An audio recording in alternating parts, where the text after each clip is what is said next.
كما تفضل أخونا العزيز،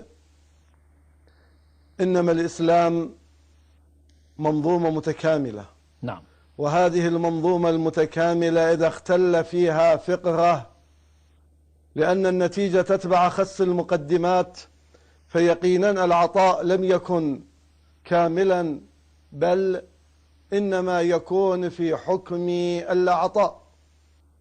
فإذا قال سبحانه وتعالى: هو الذي أرسل رسوله بالهدى ودين الحق ليظهره على الدين كله، إنما يكون بتبعية الناس لهذا الدين الحق، وبتبعية الناس لهذه الهداية السماوية، تلك الهداية التي بدأت بالولاية الإلهية: الله ولي الذين آمنوا يخرجهم من الظلمات إلى النور، وبالعناية الملكوتية: هو الذي يصلي عليكم وملائكته ليخرجكم من الظلمات إلى النور وكان بالمؤمنين رحيما، وبالحرص الرسالي: لقد جاءكم رسول من أنفسكم حريص عليكم عزيز عليه ما عنتم حريص عليكم بالمؤمنين رؤوف رحيم. وهذا يكون ممتدا، لأن الناس مهما بلغوا من العقل يوجد خط أحمر لم يتمكنوا أن يقربوه، وهو مرتبة العصمة، لأن الإنسان مفطور على أنه كائن يخطأ، يشتبه في حساباته، لم يكن عالما بالغيب، لم يكن عالما بالمستقبل، مهما كان عبقريا ربما يخطأ. وهذا لم يختص بأمة محمد صلى الله عليه وآله. نحن نشاهد أن قوم موسى عبقرياتهم اختاروا 70 رجلا، فلما جاءوا إلى الميقات قالوا: يا موسى لن نؤمن لك حتى نرى الله جهرة، فأخذتهم الصاعقة. يعني انتخاب الناس إذا اختاروا النخبة مهما بلغ المختارون من الرتبة العليا العلمية والمعنوية والعرفية والاجتماعية، لم يتمكنوا أن يضمنوا لأنفسهم العصمة. إنما الذي يختار اختيارا 100% صائبا صحيحا ذلك الذي يعبر عن نفسه أنه الله أعلم حيث يجعل رسالته. ولهذا الرسالة لم تكن بانتخاب من الناس، لم تكن باختيار من الناس، إنما سبحانه وتعالى يصطفي. إن الله اصطفى آدم ونوحا وآل إبراهيم وآل عمران على العالمين. فإذا كان اصطفاء سماويا السبب أن الله أعرف. ربما هذا الإنسان يكون مجهولا بين الناس ولا يعرف أي إنسان حقيقته وواقعه وما يكون كامنا من طاقاته الروحانية والمعنوية والعلمية والقدرات الإدارية والاجتماعية، فإن الله لما يختاره فيبرز نفسه. فهنا طبعا بصورة طبيعية أن الناس يصبحون على قسمين: قسم منهم من ينكر أصل الرسالة أو لا يؤمن بالرسالة ولكن إيمانا ناقصا، يؤمن ببعض الكتاب ويكفر ببعض، سواء التحق بمعسكر النفاق كالمنافقين أو لا لم يبلغ إلى مرتبة النفاق. ربما من الذين يعبر عنهم القرآن الذين في قلوبهم مرض: وإذ يقول المنافقون والذين في قلوبهم مرض ما وعدنا الله ورسوله إلا غرورا. وهؤلاء كلهم كانوا في الظاهر مسلمين. ومنهم لا من الأناس الذين يبتغون ويريدون ويطمعون في المراتب الاجتماعية، حتى كانوا صريحا يقولون: لماذا دائما رسول الله صلى الله عليه وآله يأمرنا ونحن نطيعه، بل لابد أن يكون بالنوبة بالدور، يعني 5 مرات هو يأمرنا احنا نطيعه، مرة احنا خلنا أمر وهو يطيعه، حتى نزل الذكر: اعلموا أن فيكم رسول الله لو يطيعكم في كثير من الأمر لعنتم ولكن الله حبب إليكم الإيمان وزينه في قلوبكم وكره إليكم الكفر والفسوق والعصيان. هذه الطائفة الأولى.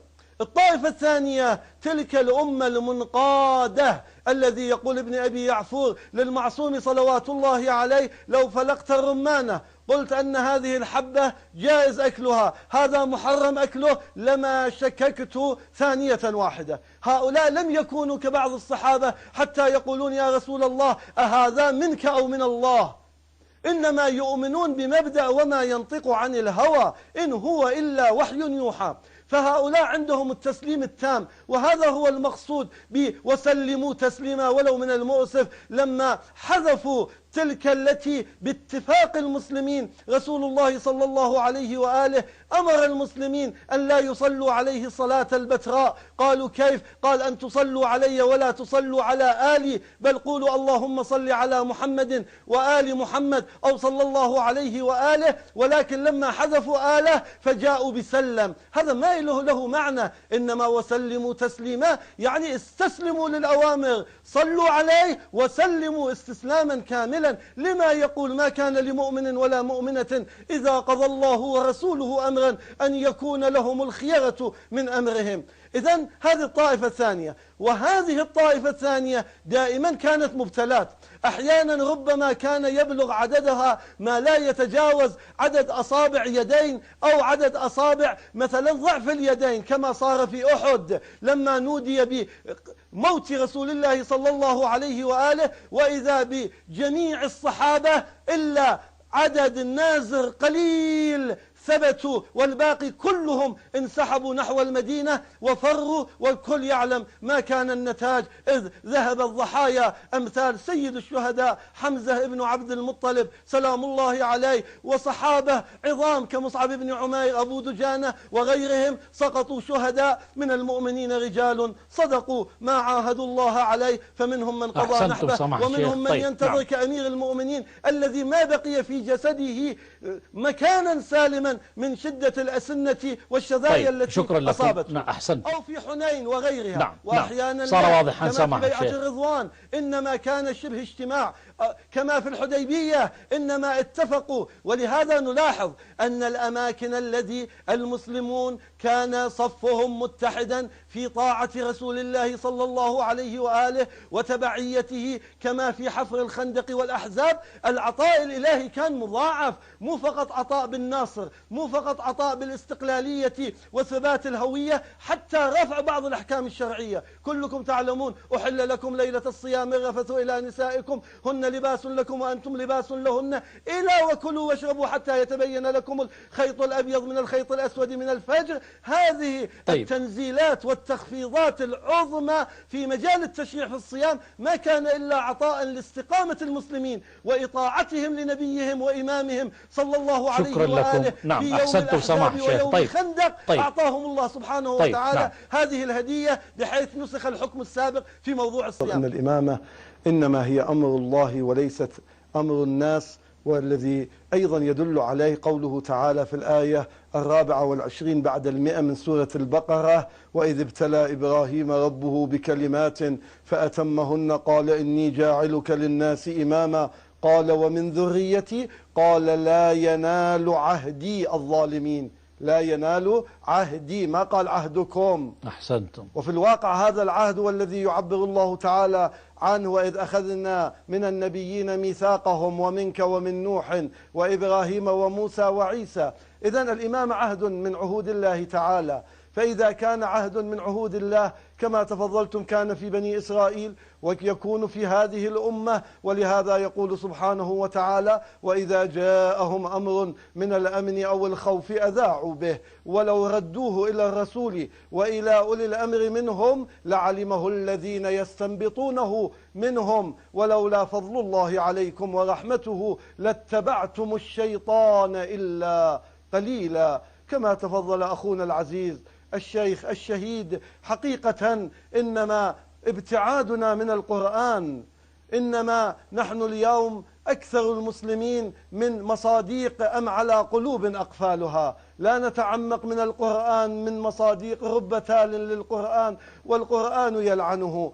إنما الحقيقة أن الناس لأسباب سياسية، لأسباب أمنية، لمطامع زعماء عشائر أو قبائل أو لتكتلات سياسية قد حدثت في أوان رحلة رسول الله صلى الله عليه وآله إلى ربه، قد اتفق أمر، ولكن نحن نقول الأمر وإن لم يكن سهلا ولكن نحن نتنازل. إخوتي وأخواتي الأعزة، إذا لم تكن الإمامة من أصول الدين فإنما هي من فروع الدين. ولماذا تنزلونها منزلة خاسئة منحدرة متجافية؟ هذا التفتازاني يقول: الحكم في الإمامة كالحكم في المسح على الخفين. بينكم وبين الله الإمامة بهذه العظمة التي كانت متجسدة في إبراهيم صلوات الله عليه، في موسى وعيسى ونوح على نبينا وآله وعليهم السلام،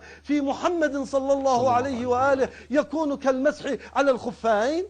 هذا إمامنا أبو جعفر محمد بن علي بن الحسين بن علي بن أبي طالب صلوات الله عليه باقر علم النبيين يقول: بني الإسلام على 5: على الصلاة والزكاة والصوم والحج والولاية، ولم يناد بشيء ما نودي بالولاية. الولاية هي الإمامة، يعني إذا اعتبرتموها من فروع الدين فاجعلوها كالصلاة، بل هي أعظم من الصلاة، إذ لولا تبعيتنا لإمام يهدينا إلى الحق، ألا وإن لكل مأموم إماما يقتدي به ويستضيء بنور علمه. إذا لم يوجد لنا إمام فنحن نخطأ حتى في صلواتنا، حتى في صيامنا. إنما انتظام أمر الأمة والإمامة لأجل أداء الصلاة، لأجل أداء الصيام. ولهذا قال عز من قائل: وعد الله الذين آمنوا منكم وعملوا الصالحات ليستخلفنهم في الأرض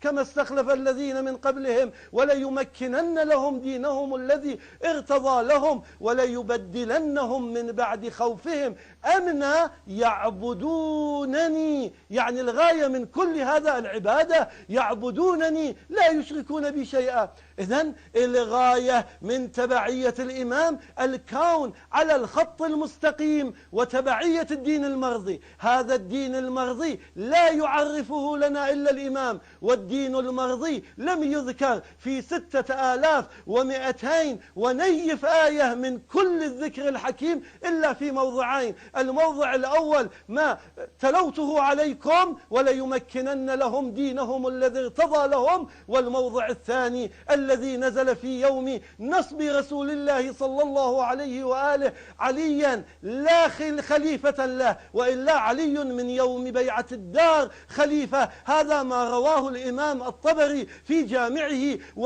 ولو في جامعه قد حرف بكذا وكذا، وصرح به في تاريخه بأنه أيكم يبايعني على أن يكون خليفة من بعدي.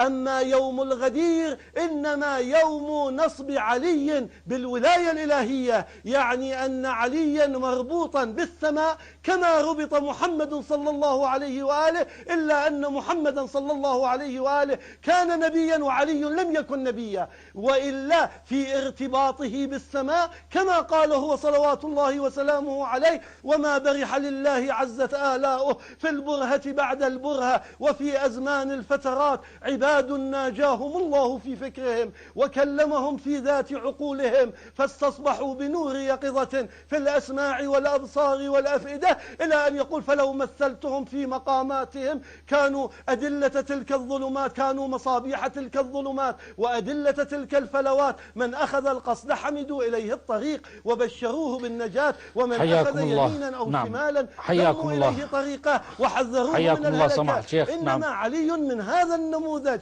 فإذا كان المسلمون يتبعون نهج رسول الله صلى الله عليه وآله في المرجعية العلمية والدنيوية والمادية لأعلم الصحابة الذي بالاتفاق أقضاكم عليه أفقهكم عليه، بالاتفاق أنه لم يبلغ أي من الصحابة إلى مرتبة أمير المؤمنين، إذ لولا علي لهلك عمر. الله شكرا لكم سماحة الشيخ، حياكم الله. وقد قال الله تعالى: وأن لو استقاموا على الطريقة لأسقيناهم ماء غدقا. شكرا لكم سماحة الشيخ صادق أخوان من مدينة القم المقدسة.